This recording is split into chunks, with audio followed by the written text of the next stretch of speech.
Muy buenas noches. Estamos a 23 de enero del año 2024. Son las 9:31 de la noche.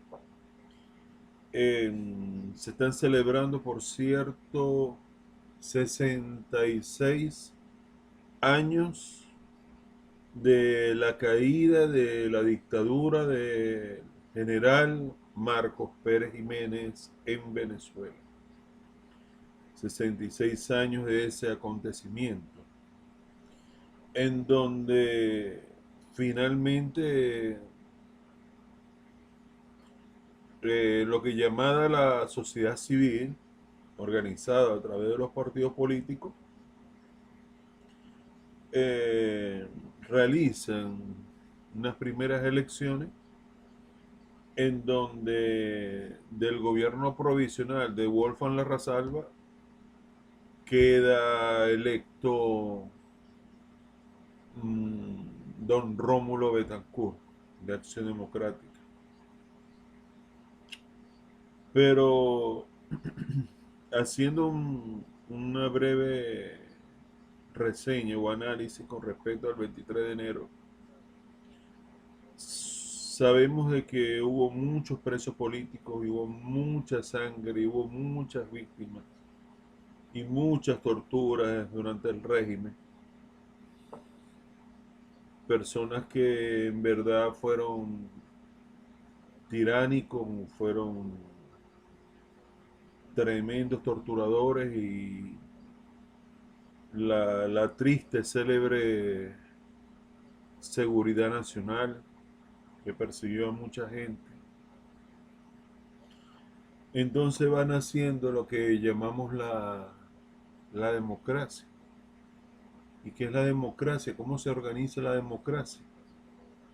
Y desde un punto de vista, según la Constitución del 61, lo que ya se llamó el Pacto de Punto Fijo, realizado en la casa de Rafael Caldera, con Óbito Villalba y Rómulo Betancourt. Resulta que para tener acceso al poder, con partidos políticos ya conformados que venían de la época de Angarita, iban a ir a unas elecciones directas y secretas, tipo manual por supuesto, en donde sale electo Rómulo Betancourt.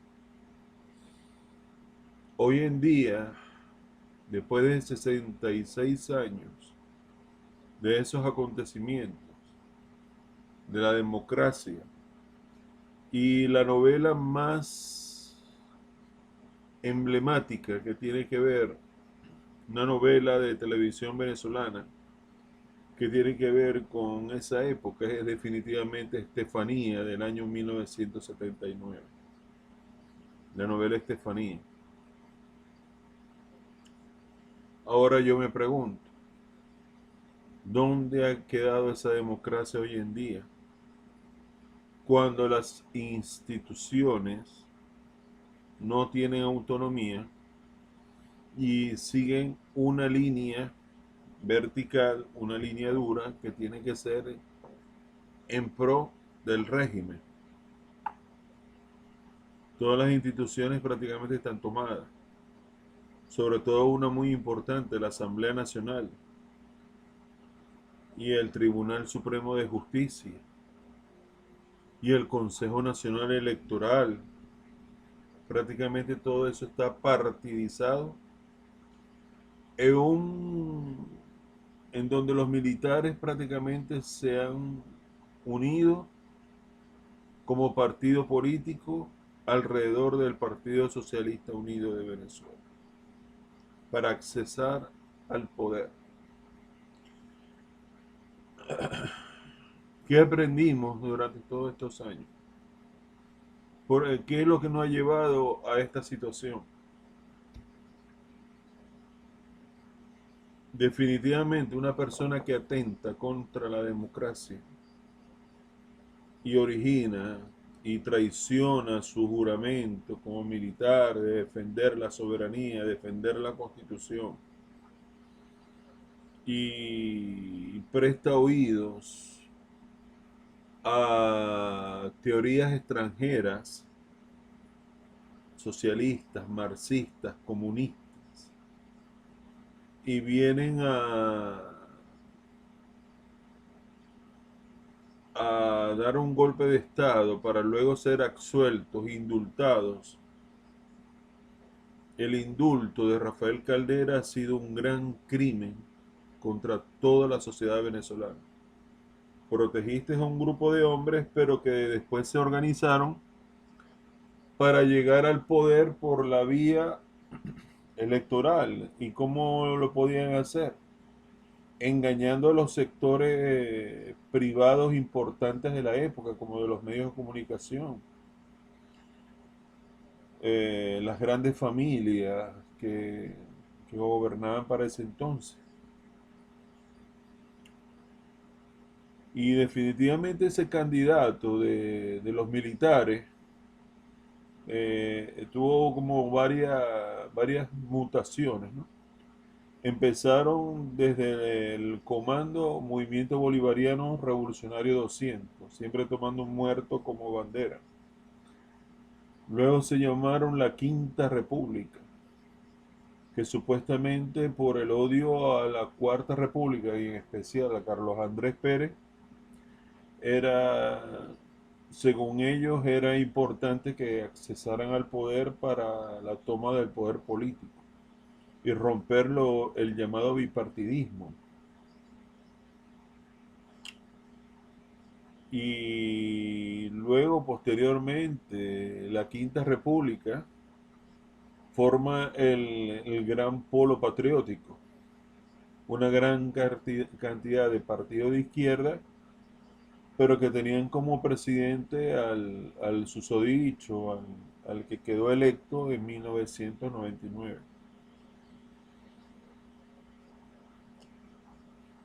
¿Y qué pasó entonces? Sucedió de que el hombre tuvo una tremenda transformación. De repente estamos viendo enemigos a los principales socios comerciales de Venezuela, que eran los Estados Unidos. Supuestamente este personaje ayudó a levantar los precios del petróleo, a unificar la OPEP, lo cual me parece positivo, porque no todo es negativo. Pero por supuesto de que sin la voluntad de los árabes él no lo hubiera logrado. Por supuesto que no. Además con su discurso antiimperialista, que en verdad no le hace mella al gobierno norteamericano, pero nada, ni una cosquilla. Solamente lo que nos trajo fueron sanciones y bloqueos de todo tipo. Entonces yo me pregunto, ¿qué pasó con la democracia venezolana? Definitivamente la persona que llegó para esa época, entrando el milenio del 2000, no estaba calificado y no calzaba los puntos, ni era una persona con la suficiente capacidad para gobernar la semejante responsabilidad que asumió en el poder en esa época, y mucho menos destruir la Constitución. Ya el solo hecho de traer como bandera de que iba a destruir la Constitución, de que le iba a hacer más social y cosas así, ya él traía unas directrices del exterior, pues, principalmente de Cuba, pudiéramos decir. Y detrás de Cuba estarían otras grandes potencias. Entonces ese señor no estaba calificado y derrochó miles de millones de dólares para la época, cuando el precio del barril del petróleo estuvo en unos niveles históricos nunca antes vistos. Derrochó desperdició ayudando a muchos países que hoy en día son enemigos de Venezuela, pagando la deuda argentina y hoy en día Argentina es enemigo de Venezuela, regalándole petróleo a Guyana y a Petrocaribe y ahora toda esa gente odia a Venezuela e incluso tienen xenofobia y piden visa a los venezolanos huyendo de esta tragedia en que vivimos ahora. Es decir, Hugo Chávez, en vez de atender su pueblo y gobernar adentro, se la mantenía, quería estar a la altura de los principales potencias, reuniéndose en cumbres y cosas así, y metiéndose con otros presidentes y con otros países. Claro que había injerencia contra Venezuela, pero eso era provocado desde aquí. Tanto así que hasta un rey lo mandó a callar. Eso fue una gran vergüenza, en verdad, porque no se quedaba callado y el ataque era directo. Ajá, supongamos de que ese señor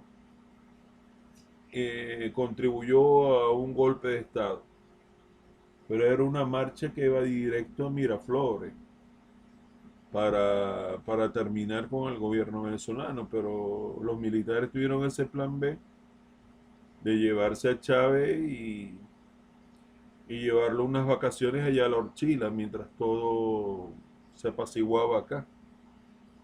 Y una vez que todo se tranquilizó, vienen y lo regresan. Jamás me creí el asunto de golpe de Estado, ese del 2002. Era simplemente un pueblo harto de un hombre que se quitó la careta y demostraba su posición de izquierda extrema. Se hacía llamar marxista, guevarista, que Ernesto Che Guevara, mi tocayo, fue un asesino, un psicópata, comunista, socialista, castrista, todo lo que odia Estados Unidos, el hombre lo pronunció, incluyendo metiéndose hasta con el propio pueblo de Israel, maldiciendo al pueblo de Israel. La gran pregunta que tendríamos que hacernos es la siguiente. ¿Los venezolanos estaban de acuerdo con ese estilo de gobernar? Por eso es que se dieron las elecciones más masivas de la historia de Venezuela en el 2004, cuando el famoso referéndum revocatorio. Y con tanta gente que salió a votar, ¿ustedes creen que salieron por amor al presidente de la época?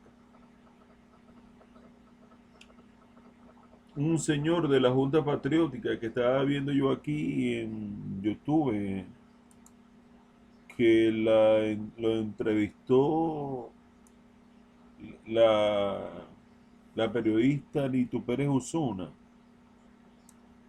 Se llama el abogado Enrique Aristigueta Grancho, que fue miembro de la Junta Patriótica. Entonces él plantea de que el mayor error, el gran error es que te llegan a presidente personas que no tienen capacidad de ningún tipo. No tienen la capacidad para asumir semejante puesto en la política venezolana, que deberían ser examinados incluso por un psiquiatra para que examine las más oscuras intenciones que pueda tener el personaje. E incluso que debería pasar por un polígrafo. Y de paso debería tener como un currículum bien amplio de gobernabilidad, porque deberías haber tenido por lo menos mínimo experiencia gobernando alcaldías o gobernaciones o administrando y teniendo alguna referencia para poder saber hasta qué punto tus capacidades dan como para enfrentar los problemas de un país. Yo les digo algo, estimados amigos, el mejor gobernante que existe en la tierra es aquel que delega y le da autonomía a los gobernadores locales y regionales. Es lo que yo llamo federalismo, con el artículo 4 de la Constitución, pero no se cumple. Es decir, de la Constitución de la República Bolivariana de Venezuela. Es decir, me refiero, la responsabilidad tiene que ser compartida entre gobernadores, alcaldes, diputados, concejales, todo el mundo compartido. Y mano dura frente a la corrupción. Aquel que esté malversando fondos, que se le haya comprobado desvío de capitales, licitación de capitales, lavado de dinero, narcotráfico, una gran cantidad de cosas, aplicarle todo el peso de la ley y pasar por los mismos exámenes psicotécnicos como para ser presidente. También deberían ser aquellos que cuando quieren ser gobernador, alcalde, diputados, concejales y todo eso. El actual presidente de la República tiene muchos años hablando de que es el año de la recuperación económica, pero no tiene un plan. Solamente son políticas sociales y devaluación de moneda. No hay un plan, no hay un plan. Como tampoco tiene un plan la esperanza que vende María Corina Machado. Pero es que con la esperanza no se ordeñan vacas, con la esperanza no se crían huevos en los gallineros, con la esperanza no se crían pollos para la comida, con la esperanza no hay siembra, no hay mirada al campo, no hay forma de buscar que los modos de producción en todos los aspectos de Venezuela surjan y se fortalezcan. Simplemente es el quita Maduro para ponerme yo, y en este caso de María Corina, ser la presidenta. La presidenta. Benjamín Rauseo lo veo muy flojo, no lo veo participando activo, no sé qué está esperando. Con su fachada de empresario. Creo que tiene un cable pelado por ahí con unas casas allá en Anzoátegui. Algo pasó con él, no lo sé. Pero debió haber sido mínimo gobernador o alcalde para ir examinando el personaje. Eso es lo que pienso yo. Yo lo que pensamos mucho. Por esta razón, ahora debemos pensar en cómo salvar la democracia. La democracia se salva es con nuevas generaciones que vayan sustituyendo las corrompidas. Con alzar la voz de libertad. Hoy en todo el país, 23 de enero, hubo muchas concentraciones. Yo estuve en una de ellas, en el centro de la ciudad de Maracaibo. Y hubo concentraciones en donde pedíamos cronograma de elecciones y sueldos y salarios justos y libertad para los presos políticos. Que tal cual como lo hace la guerrilla, son fichas de canje como mercancía humana que tienen ahí. Que hay que mantenerlo vivo para que sea útil, para que tenga valor. Decía la ex candidata presidencial Ingrid Betancourt que la famosa Teodora, el nombre guerrillero de Piedad Córdoba, que de piedad no tenía nada, sino que era crueldad, debería haberse llamado Crueldad Córdoba. Ella no iba a tener o gozar de la libertad siempre y cuando esta mujer estuviera en contra. Y alguna negociación, algo se hizo en favor de la guerrilla colombiana, dinero, armas, territorio, abastecimiento, cualquier cosa pasó, o soltar algún guerrillero que estuviera preso o varios. Algo sucedió para que soltaran a ese preciado valor, esa mercancía humana llamada Piedad Córdoba. Bueno, muchos presos políticos son como mercancía humana. Quieren una demostración de democracia y libertad para bajar las sanciones, te liberamos tantos presos. Te liberamos este, no, este es más caro. No, te liberamos aquel, no, yo no sé qué. ¿Será así? Me pregunto yo, porque no tengo las pruebas. ¿Será así que se maneja la política en Venezuela? ¿Será de esa manera, de esa forma? No lo sé, en verdad. No lo puedo asegurar. Pero es muy lastimoso que hayan personas que tengan 8, 10 años o más que no tengan ni juicio ni sentencia.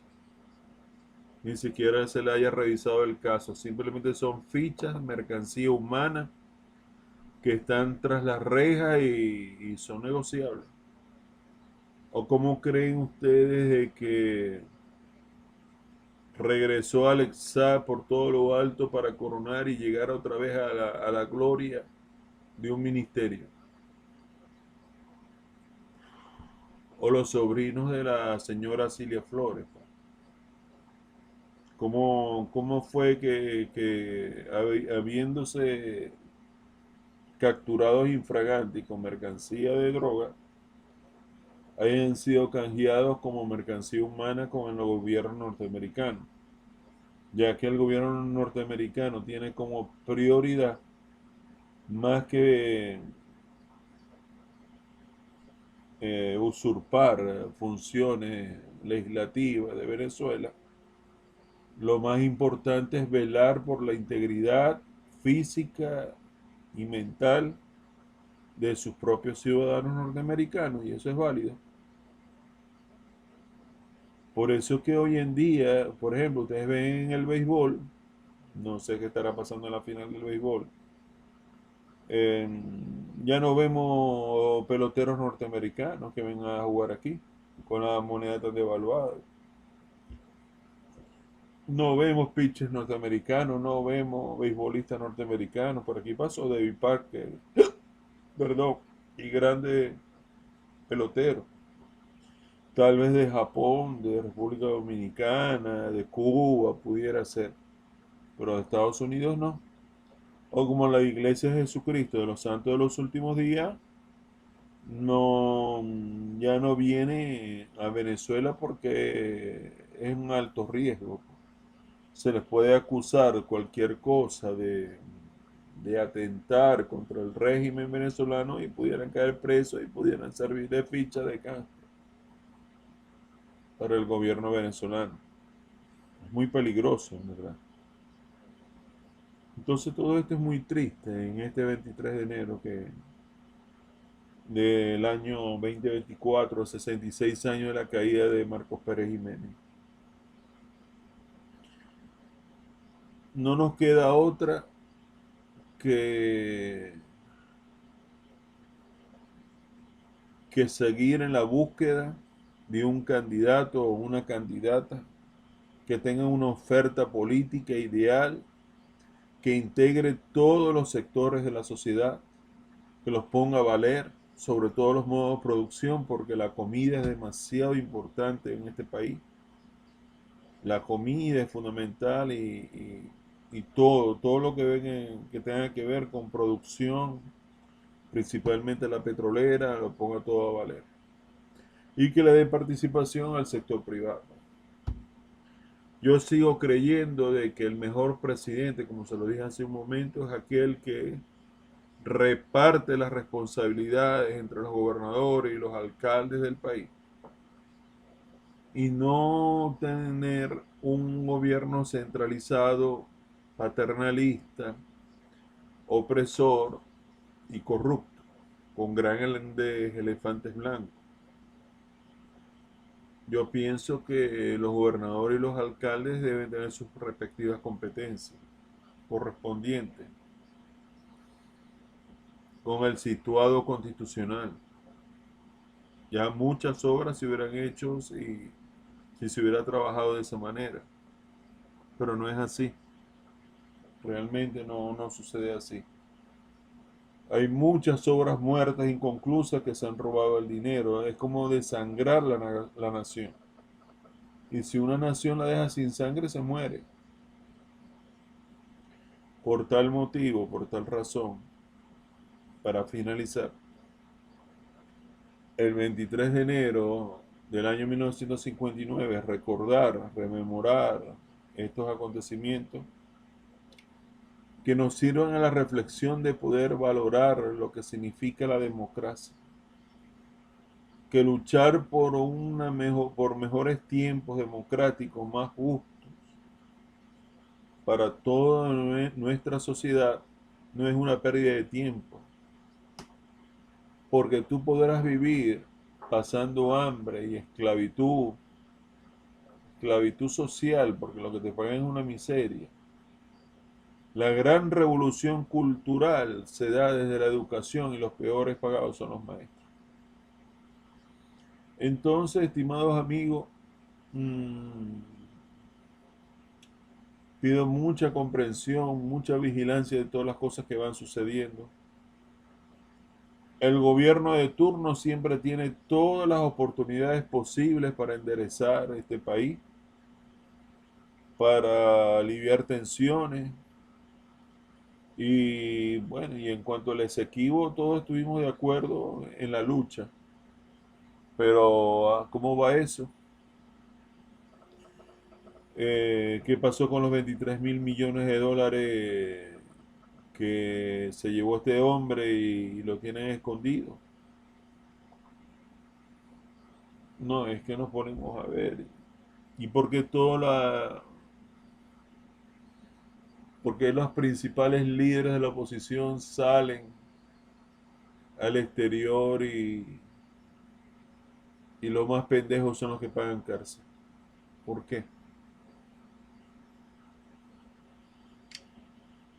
Bueno, se ha derramado mucha sangre en Venezuela y sigue muriendo mucha sangre en este país. Prohibido enfermarse porque el que se enferma prácticamente está sentenciado a muerte en este país. Con todo lo arizado y con la falta de acceso a medicina o atención médica especializada de alta competencia, prácticamente es muy difícil. Esos privilegios los tiene muy poca gente. El 23 de enero de 1959. Resumen. Para salvar la democracia necesitamos candidatos competentes que tengan una amplitud y hayan tenido recorrido en la política, en donde se le haya probado su gobernabilidad. Lastimosamente, el mejor candidato era Enrique Salas Romer en 1999, o en tal caso Irene Sáez, iba a decir Irene Chávez, Irene Sáez de Chacao, pues. Pero no este señor que, según se dice en los libros, hasta quebró una cantina en la Academia Militar del derroche del dinero, irresponsable.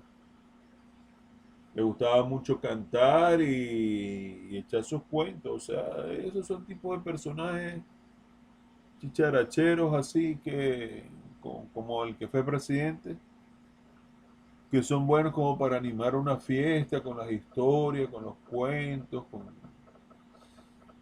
y te tergiversan la historia y de pronto te quieren poner como si tuviera un linaje libertador con Maíz Santa y cosas así. Y en verdad a nosotros lo que nos interesa es gerencia. Gerencia en cuanto a la administración de los recursos y delegar funciones a aquellos que tienen que trabajar en conjunto con el Ejecutivo y que las instituciones tengan su autonomía. Eso es lo que nosotros queremos, pero no queremos prácticamente que sea un grupo de personas privilegiados, dueños de los dólares del petróleo venezolano y los demás estamos pasando hambre y necesidad. Si en verdad te gustó este video del análisis del 23 de enero a 66 años de la caída de Pérez Jiménez, por favor regálame un like para saber que en verdad caló bien. Si quieres suscribirte al canal y ayudarme a crecer en YouTube, hazlo por favor. Si quieres comentar algo, lo que tú quieras, bienvenido sea, estimado. Y si quieres compartir este video en redes sociales, en verdad me harías un gran favor. se les aprecia y se les respeta a todos como tiene que ser. Les habló Ernesto Rondón. Que Dios los bendiga a todos, que Dios los bendiga a todos, que Dios bendiga a Venezuela. ¿Será que los más de 8 millones de venezolanos que se fueron son más inteligentes que los que nos quedamos y los que nos quedamos somos aún más inteligentes que aquellos que se regresaron? ¿Será eso? Dios mío, ojalá que pon tus manos en Venezuela para que las cosas cambien y sean para mejor. El gobierno venezolano todavía tiene muchas oportunidades para hacer cambios drásticos positivos en la economía. No terminan de adoptar el dólar. Bueno, está bien. Lamentable, pero tienen muchas oportunidades hasta el último momento. Solamente Dios sabe lo que va a pasar acá. Que Dios los bendiga a todos. Bendiciones para todos. Y no elijan golpistas, personas golpistas que participaron en golpes de Estado, no lo estén premiando después como presidente cuando en verdad deberían cumplir cárcel. Esa es la pura verdad. Rafael Caldera fue el causante de toda esta desgracia desde el famoso discurso del año 1993. Del 92, pues, con el golpe de Estado. Rafael Caldera, prácticamente dejaste que unos zápatas acabaran con todo el país, con Venezuela, y tuvimos un grave retroceso en el desarrollo de la economía política y social en Venezuela. El gobierno de Caldera, con la caída de muchos bancos por corrupción, fue sumamente grave, ¿verdad? Qué mal gobierno de Caldera, como un señor mayor octogenario tampoco estaba en facultades propias, en condiciones para ser presidente. Como tampoco las tiene Biden, porque ya las condiciones físicas y mentales no le dan. Pero va a llegar un señor, según parece, por el Partido Republicano, que promovió el asalto al Capitolio. Fascismo total. Y él lo veía con su hija Ivanka por una pantalla grande de televisión. ¿En quién podemos confiar entonces? En Dios Todopoderoso y en las oportunidades que podamos tener. Que Dios los bendiga a todos. Bendiciones para todos.